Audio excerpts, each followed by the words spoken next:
ಏನ್ ಶ್ರವಣ ಯಪ್ಪ ಈ ವರ್ಷ ಮೆಣಸಿನಕಾಯಿ ಹೆಂಗ್ ಹೋದಪ್ಪ? ಯಪ್ಪ ಹೆಂಗ್ ಗೊತ್ತಪ್ಪ ಈ ವರ್ಷ ಮೆಣಸಿನಕಾಯಿ ನನ್ನನೇ ಮ್ಯಾಗ ಕಳ್ಸಕ್ ನಿಂತ. ಅಲ್ಲಪ್ಪ ಹೋದ್ ಸಲ 24,000 ರೂಪಾಯಿ ಕಣದಾಗ ಬಂದು ತುಂಬ್ಕೊಂಡು ಹೋಗಿದ್ರು. ಈ ವರ್ಷ 12-13 ಸಾವಿರಕ್ಕೆ ಕೇಳವಲ್ರು ಮರ. ಹಿಂಗಾದ್ರೆ ಹೆಂಗ್ ಬದುಕೋಬೇಕಪ್ಪ ರೈತರು?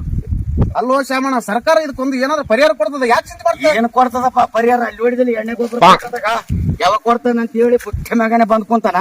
ಒಂದ್ ವೇಳೆ ಇದಕ್ಕೆ ಕೊಡ್ಲಾರ ಸತ್ತು ಅಂದ್ರ ಸತ್ತು ನಾನು ಗುಟ್ಟೆ ಮ್ಯಾಗ ಸದ್ಯಕ್ಕೆ ಬಂದ್ ಕುಂತು ಬಾಕಿ ವಸೂಲಿ ಮಾಡ್ತಾನ.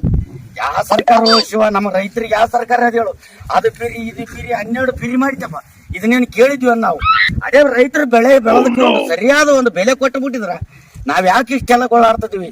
ಯಾವ ಸರ್ಕಾರ ನಾನು ಸಾಯ ತನಕಾದ್ರೂ ಬೆಂಕೆತ್ತ ಅಂತ ಸರ್ಕಾರ ಸಿಕ್ಕರೆ ದೇವರಂತ ಪೂಜೆ ಮಾಡ್ತೀವಿ.